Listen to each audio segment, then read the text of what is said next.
Well, hello and welcome. Welcome to another episode of Cut the Card Lunch and Learn series. You know, every Wednesday at 12 noon, a new Cut the Card Lunch and Learn series will release. How you doing today, Joanna? I'm doing great. How are you, Cedric? I'm always doing great. That's awesome. So you may ask, what is Cut the Card? It's a 30-minute training that airs on Facebook, YouTube, and Instagram, and our Instagram pages. It's going to help elevate your mindset. It's going to help you set new goals. It's going to help you get outside your comfort zone. It's going to help you start saying things like, I am already good enough. I earned it. I am smart enough to do this. I am because I am. It's going to help give you that it factor. It's going to help you visualize it, pray about it, plan it, work it, live it, and don't give up on it. So I'm excited to be here with you today and discuss the topic that we're going to talk about today, and it's called Playing to Win. Now, it's going to be a little bit different in that we're going to help you as a business owner, as an entrepreneur, set up frameworks. But before I do that, I'm going to start with this story. You know, I heard about this Baptist man named Bill, and he liked to sneak out to the horse races and bet on horses every now and then. Well, one day after losing almost all of his money, he saw a Catholic priest step out onto the tracks and bless a horse. Sure enough, that horse won first place. Well, the next race, he blessed another horse, and that horse won. Seeing this, Bill went to the ATM machine and took out all his money. This time, he saw the priest not only touch the horse's forehead, but his eyes, his ears, and all his legs. Now, feeling confident, he bet all his money on this horse. But by the middle of that race, that horse fell down and dropped dead. He couldn't believe it. He asked the priest, "What in the world happened?" He said, "That's the problem with you Protestants. You don't know the difference between blessing and last rites." Now, the lesson today, folks, is about helping. It's come from this book that's going to be about helping indemnify strategies and equip you with concepts, framework, tools, and processes to help your organization win. Today, we're going to help business owners, entrepreneurs, and those looking to start a business understand processes and systems. In other words, structure, Joanna. The first thing you must have is a strategy. See, an integrated cascade of choices. And I'm going to show you this on the screen here in just a little bit, but an integrated cascade of choices is important. Basically, your strategy is your set of answers to these 5 questions. Be ready to write these questions down. The first one is, what is your winning aspiration? See, this is the reason you exist, and it's the guiding purpose behind all your decisions. Really, it's like your why. Number 2 is, where will you play? See, this is the playing field where you can achieve your aspirations, such as your geography, your product, your category, consumer segments, and channels, and etc. Number 3 is, how will you win? See, this involves the strengths, model, and value proposition that will jointly give you the competitive advantage needed to win in your chosen playing field. Number 4, what capabilities must be in place? See, these are the set of core capabilities and reinforcing activities you'd need for your choices. And number 5, what management systems are required? These are the systems, the structure, and materials needed to enable your core capabilities and support your choices. See, these choices affect what you do and what you don't do. They're closely integrated, though, okay, or interrelated. the choices at the top of the cascade really cascade down. Now I want to show you this so that you can understand this process. So let me share my screen with you for a second. Okay. Now, what you see on your screen is this strategic choice cascade. See, the winning aspiration is the first thing. Where you play is second. See how it cascades down? This is your why, how you plan to win, and your capabilities, and then your management system. All of these things need to be in place in order for your business to grow, prosper, and thrive. And it's a repetitive cycle, right? Once you have your management systems in place, you have to continue to monitor your capabilities, how to win, where to play, and your winning aspiration. Now, if you have a larger company, you're going to need a multi-level cascades, and that's what we're showing on the right side of the screen. So you have your company level, winning aspiration, where to play, how to win, capabilities, and management systems. Then you go down to your strategic groups. You're going to have the exact same thing: winning aspirations, where to play, how to win, capabilities, and management systems. And then finally to your business units: winning aspiration, where to play, how to win, capabilities, and management systems. I'm telling you, folks, when you put these things in place, it changes how your business operates and how you function. So, Joanna, let's tell them about the winning aspiration. Absolutely. I think those are really some great questions. So 5 of them, we're going to break them down. Number 1, with the winning aspirations, right? So your aspiration, they really states your why. As Cedric was mentioning, why you exist. You see what you seek to be, and what a winning team looks like in your organization. See, it's the starting point to align the rest of your strategic choices. So, and here's the thing, in everything, right? Your why, your purpose, it's really important. So the winning aspiration is your why. So I really want to make sure you understand that, because that is the first point. And see, your aspiration, they must be focused on winning, not just on competing. And this is really important, because I know sometimes we play not to lose, right? Instead of playing to win. So this right here, it's super important. Your aspiration must be focused on winning, not just competing. So this forces you to make hard decisions that really create real advantages. And I'm going to share with you a couple examples of some of well-known companies that we all know. For example, Nike. See, their mission is to bring inspiration and innovation to every athlete in the world. See, where an athlete, it's really anyone with a body, right? Even if you don't really do exercise, for them, you're an athlete. Then McDonald's, for example, McDonald's says, wait a minute. No comments. And Wait a minute. We can't just say that right there, right? That's me. I'm an athlete, even if I don't work out. Okay. Even you, Cedric, you are considered to be an athlete to them, right? It's anybody with a body. There you go. McDonald's, right? McDonald's, for example, they seek to be our customers' favorite way to eat. That's what McDonald's says.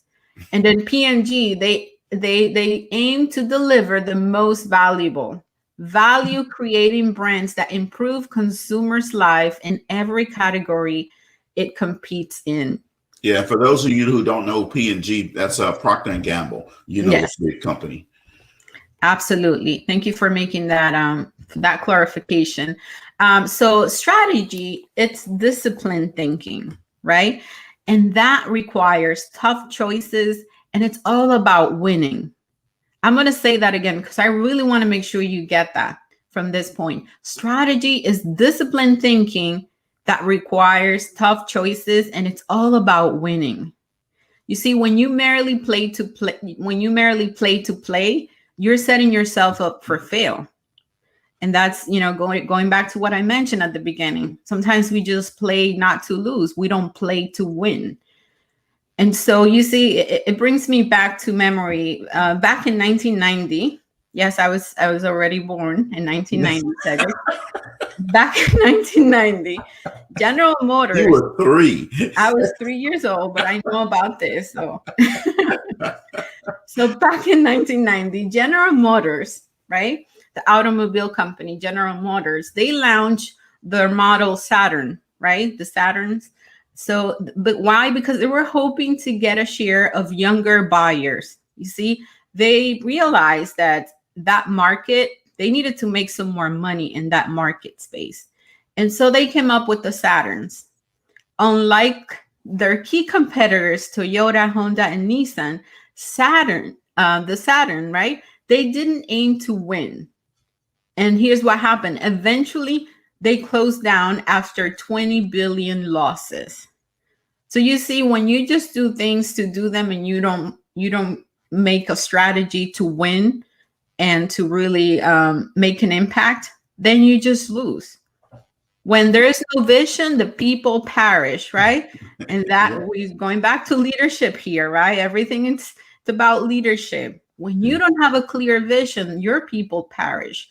And so that is a great example. And I think, think about that for a moment and maybe do some reflection on your company and where you at and what are some of the strategies that you're implementing, and make sure you're implementing your strategies to really win and to have the results that you're looking for. Cedric, what is the next one? Yeah, so everybody, here's a couple of one-liners before I get deep a little bit. But everybody expects to win, right? Mm-hmm. I remember my wife couldn't go to church with me one Sunday, and they were asking, where is she? Well, I said, well, she doesn't go to church with losers, so that's why she didn't come with me. The Cleveland Browns, right? The horrible Cleveland Browns. They're so bad they sentence prisoners to go to the games. That's how bad they are. You see, I was so bad in school. I remember one time I got an A on the test and my mama beat me for cheating. I didn't cheat. I just got an A. I mean, I just had to write my name on the test and I got an A. Let me tell you what, folks, everybody wants to win. Everybody expects to win. But in order to win, you have to put systems and processes in place. You have to do these certain things. Now, the next part we're going to talk about is where to play. That's the second part of the cascade, right? See, choosing the right playing field is really about defining the business you're in. Where can you compete to win and where you will not compete, right? In other words, you're going to define your niche. Now, Joanna, when you were part of the Black Entrepreneurs Bootcamp, you had to define your niche for your business, right? Well, this is the exact same type thing that we're talking about here. Regardless of the size or the nature of your industry, you must address all of these where to play choices. Now, I want to make sure that you pay attention because there are going to be some key phrases we're going to use throughout this. Where to play and how to win. Where to play and how to win. So I'm going to show you right now these where to play choices, the things that you have to decide on. Geography, that's the countries or the regions that you're going to compete in. Product segment, the types of product or services that you're going to offer. Consumer segment, the group of consumers that you'll target. Now, here's where people mess up a lot of times. Entrepreneurs, potential entrepreneurs, business owners mess up sometimes. They say, I want to compete. I want everybody to be my customer. Well, with certain products, that's just not realistic. You have to start somewhere. So you have a niche that you're going to start, that you're going to target. That means 80% of your effort is going to go into this segment. It doesn't mean that you never are going to sell to someone else. It just means 80% of your time, your energy, your effort, your resources are going to go into this target audience. That other 20% can go to the other audience. And then as you grow and expand, then you can start targeting other segments. So I just need to make sure I understand that. So you got to identify what your consumer segment is going to be. The next thing is your distribution channel, the channels you'll use to reach your consumers, right? And then the last thing is your stage of production, the parts of the vertical production or value chain that you'll enter in. Okay. See, to find a brand new playing field or to change an existing playing field, you must first believe it's possible. It all starts with belief, folks, right? Then you got to dig deep to examine your choices from all possible angles. But you have to understand these things: geography, product segment, consumer segment, distribution channel, and stage of production. Procter & Gamble, again, we're going to go back to Joanna's example of Procter & Gamble. See, they always start by understanding the customer, using in-depth research from either observations or home visits to identify who the customers really are, what they need and want. The goal is to uncover issues that they can solve, right? Which leads to big ideas that define your where to play choices. You see, all the major companies do these things. When I was at Abbott Laboratories, we did this. And our global marketing organization would help understand our customer segment, help understand the geography, the product, the consumer, the distribution channel, the stage of. We did these things. So let me tell you what, folks, if it works for these Fortune 500 companies, it should work in your little company. All right. So this is why you should do these things. All right, Joanna, let's get on with the next part of this on how to win. Absolutely. Well, now we're going to talk about the law of accountability, right? And so basically, teammates, they must be able to count on each other when it counts. Let me say that again. Teammates must be able to count on each other when it counts. You see, the team members they need to rely on each other. And, because personal accountability, it's really critical in this process. You see, the trait of reliability stems from a person's character, commitment, and ability to work with others, regardless of the circumstances, right? And so when a team member breaks this bond, then the damage really penetrates in all levels of the team. In contrast, hearing that your team members, that your teammates know that they can rely upon you under all circumstances, it's one of the highest possible compliments. So how to win? Let's talk about that. You see, once you have chosen where to play, then you can define how to win there, right? It starts with identify where, and then the strategy, how we're going to do this. So, there are two keys. There are two key ways that you can implement to win. But the exact details will really change for each organization, right? So low-cost strategies, let's talk about that. Low-cost strategies means having a low-cost structure than competitors. So you will set lower prices or reinvest the margins in other areas that create competitive advantage. For example, let me give you an example for this. Mars enjoys lower production costs than Hershey's, right? Hershey's, the chocolate, we're talking about chocolate here, right? Right. But instead of reducing its prices, it invests the extra margin to buy the best shelf spaces in the convenience stores. You see, they have their strategy.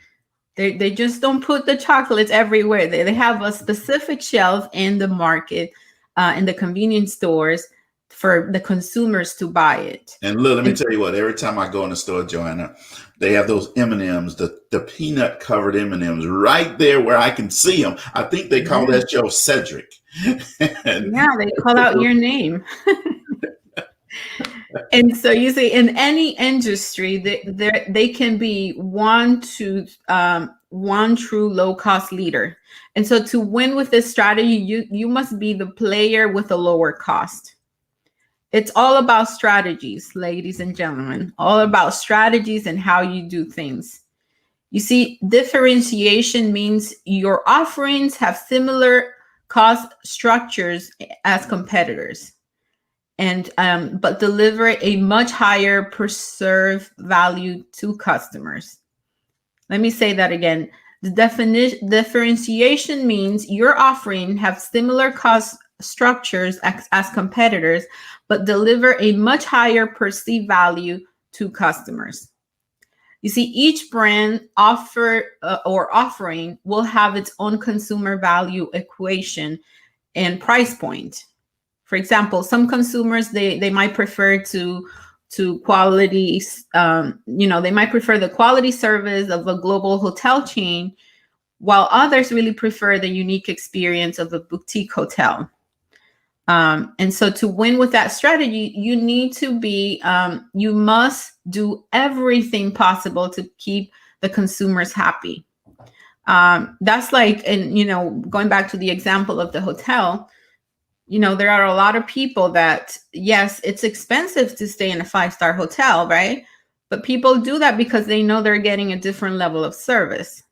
And so even if they have to stretch a little bit, right, but they know that they're getting what they're paying for, right? There's no excuses. There's no crazy things happening, right? Because we know time is valuable. And so sometimes you have to be able to anticipate, what the people are needing, anticipating the guest needs, and all of that has a price. And so that's what this strategy talks about here in this session. Mm-hmm. What is the next one? And the other thing about that is I like staying at the 5-star hotel because one, I know I'm going to get great service, but also exclusivity, right? Not necessarily going where everybody and all their 10 kids are going, right? That's just me. I want to go where it's going to be nice and quiet and maybe not have as many people there. So that's another reason why people do this. So the next thing I want to talk about is capabilities. Play to your strengths. Stay in your strength zone. So your core capabilities are the entire set of activities that generally allow you to realize your where to play and how to win choices. Remember, I said that we're going to focus on that, right? It's an activity system. Your activity system is a one-page visual representation of your capabilities. See, it helps you to visualize your core capabilities and supporting activities so that you can decide where to increase and where to reduce investments, right? Because you don't want to invest the same in every area because you may not have to, right? So to win, your activity system must meet 3 sequential criteria that we're going to discuss here in just a little bit, right? You got to refine your system over several rounds, changing your where to play and how to win choices when necessary. But let me talk about the law of the niche in here. See, all players have a place where they add the most value. All companies have a place where they add the most value. All team members have a place where they add the most value. See, every person has certain strengths. To produce the outcome you want as a leader, you got to place the right person in the right position, sort of like placing the right product in the right place at the right time for the right consumer. See, fitting the right people exactly into the appropriate positions is essential to a team's success, Joanna, and it's crucial for all individuals that are involved. So what happens to a team when players keep playing out of position? Think about that. When you have let's say a finance guy that's in sales that may not be great at sales, but he's great at finance. Put him in that finance department and let him do that, right? When you have people in the right place, man, it's amazing how things just work out better. See, companies can be good at a lot of things, but there are a smaller number of activities that together create distinctiveness, right? Underpinning your specific where to play and how to win choices. So let me talk about these 3 sequential criteria that you have to identify. One is feasibility. This is the activity system must be feasible to build. If most of the components don't exist yet, you lack the resources to create them, rethink your where to play and how to win strategy. The next thing is distinctiveness. This is your combination of capabilities must be unique enough that no other competitor will likely end up with a similar roadmap or application or process. All right. And then it's defensibility, right? Your activity system must not be easily replicated by a competitor. That's how you're going to create that exclusivity. That's how you're going to create this uniqueness. That's how you're going to help fill in this gap that no one else can fill for your consumer. Awesome. Well, let's talk about now management systems, because having a sound strategy is not enough, right? Right. To win, your organization needs supporting management systems and structures to cultivate its capability. You see, as well as measures that tell you how well you're delivering your strategic choices. You see, you can create regular strategic creation and review sessions. That's one thing you can do, right? Where your leaders, they come together and they discuss vital issues that are happening. For example, let me give you a couple of them. Where you're winning, it's where you are winning in a category, right? That's one of the things you can talk in those sessions. What are the biggest opportunities or threats facing each business? And then a core capabilities that must be built. You see, this creates a systematic focus on a strategy and helps the leaders at all levels to hone into their strategic thinking abilities and decision-making abilities. I got to say something, Cedric. That's one thing. A lot of the times there are leaders, there are managers that they get to that level in their organization, they get promoted and they don't have those skills. You know, strategic thinking, decision making, they don't have those skills. So I think that is not only going to help the organization, but it's also going to help the individual, right, to grow and develop in their leadership abilities. And so here's the thing, for real dialogue to happen, people must be open-minded, willing to listen, and engage in constructive debate. And see, you can use this 3-part approach to nurture assertive inquiry. For example, advocating your views while asking with an open mind for others' views. That's one thing you can do, right? You present your view and invite a response, right? So you explain what the idea is, but then you say, you know, this is how I see the situation and why, but I might be missing something, right? Do you see the difference when you talk like that and you give people an opportunity to chime in and give their perspective? Then the conversation can be very different, right? It's not a monologue, right? But it's rather a conversation and a brainstorming session. Also, another thing you can do. I'm sorry, Cedric, go ahead. No, you said it's not a monologue. I said, yeah, it's a dialogue. Right. The other thing you can do is paraphrase. You see, you paraphrase what you understand of the other's points of view. You know, you can say, it sounds like your view is this. Is that accurate? You know, ask the question.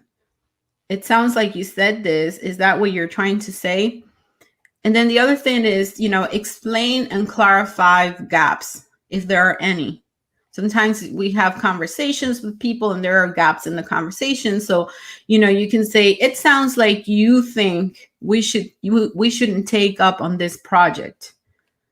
I'm not sure if I understand why. Could you tell me more?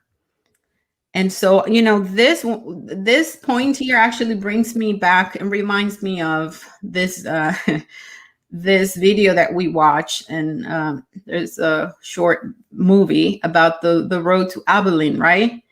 Where everybody thinks everybody's thinking something completely different, and there's like so many gaps. But just because the other person thinks that you're thinking that, we kind of go along that route, but nobody really raises their hand and say why we shouldn't go with that, right? So right. I think it's really important to think about that and have those open conversations, those open dialogues, because even in your personal life, sometimes you have conversations with, you know, with your significant other, with your family, your kids, and you think you understand what they're saying, but then there's like this huge gap. And because you don't put the conversation in a place where people feel comfortable to opening up and explaining their perspective, then it could be confusing. It can be, it can lead to, you know, like bad feelings. So that is a really great point. Yeah. So what you're talking about is the Abilene paradox. Yes. And for those who haven't seen that movie or don't know anything about the Abilene Paradox, it's built around a philosophy that organizations sometimes appear to be in conflict, but really there's no conflict because everybody agrees, but no one speaks up. Right. Right. So you got to think about your organization. Are you in that Abilene paradox? Are you going down a road to Abilene and really no one wants to go there? For example, you're working on a project, right? And you know that the project is doomed, but no one wants to raise their hand and say, hey, let's stop this project because one, I think that the president wants it. The president thinks that everybody else in the room wants it. And nobody secretly wants to do this project. And no one secretly believes that this project will work. Somebody has to eventually raise their hand and say, are we doing the right thing here for business? Mm-hmm. Right. So that's the Abilene paradox. Thanks for bringing that up. That's actually a very good point. Absolutely. What is our next point, Cedric? Yeah. So it's, communicate your strategy. Well, this kind of goes right into, you got to communicate your strategy clearly to all levels in the organization by focusing on the most critical choices and presenting them in a clear, concise, simple way that everyone can understand. Procter & Gamble did something that I think is really good. They use a strategy that has these three core themes across all their business units. One, make the consumer the boss. Number two, increase the gap between value delivery, watch this, and the cost of delivering that value to the customer.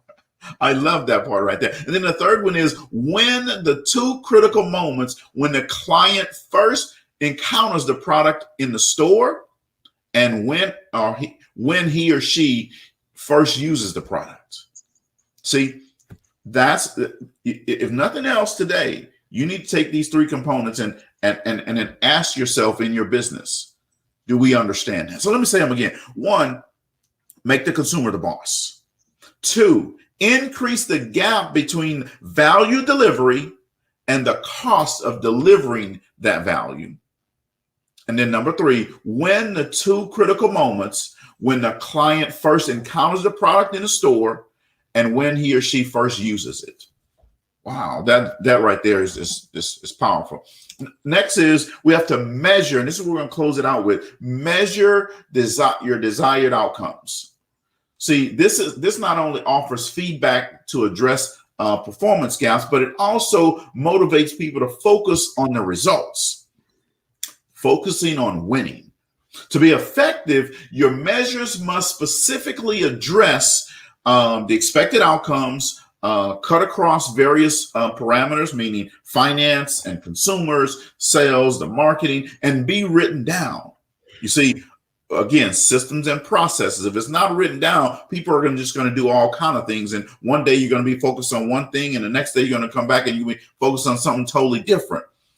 In order to win, you must know what the goal is, and it needs to be written down. See, you can also create weighted indexes to measure your performance across all these different multiple factors, right? That include multiple factors, rather. See, if you implement systems and processes like what we discussed today, or something very similar to this, here's what I'm going to assure you, that you're going to have greater success in your business and your company. Now, am I going to say you're going to always win? No, I can't say that, because there are a lot of other factors that go into this. But if you have the systems and processes in place in your business, it definitely is going to make a bigger difference. And you more than likely will see a better outcome on your bottom line, right? See, we don't claim to have all the answers or know it all, but we know that this is a great starting point for every business owner. Understanding your clients and your potential clients' needs, wants, and desires, then setting a plan in place to fill the gap is going to offer you opportunities to be successful. And my good friend Marcus Davis, the owner of the Breakfast Club here in Houston and the Reggae Hut and a couple other restaurants, he said, the market will tell you consciously or subconsciously what it needs. And then it's the business owner's responsibility to then fill in the gap to what they told you. Yep. And when you do that, success is close at hand. I love that. I think it's a great point. And, because along to with all the strategies, you also need the right mindset, right? And that right there, the example that you just gave us about, finding what is the market is talking to you. What is the need out there? That's the right mindset. You're really playing to win, not to lose. So we unpacked so many good things here. We really hope that you enjoyed it. Thank you so much for tuning in to another Cut the Cord Lunch and Learn series. We really appreciate your support and your participation. And our goal here is to help you and your teams to get to a higher level. You see, in this case, we're actually, if you're a business owner, if you're an entrepreneur, if you're part of a big organization, we want to help you there as well. So we want to hear from you. Tell us how we're doing and how we can better serve you. And so maybe your team is struggling in other areas, right? Maybe communication, teamwork, collaboration, creativity. Let us know what is it, and we'll be happy to assist you with that. Send us an email. We're going to put the emails on the comments. Send us an email with the subject line Cut the Cord, and let us know what are your needs, and we'll be happy to set up a call with you and assist you with that. So thank you, everybody, for tuning in. Cedric, hope you have a great rest of your day, and we'll see you next week. Bye-bye. Awesome. Thank you, guys. Bye-bye.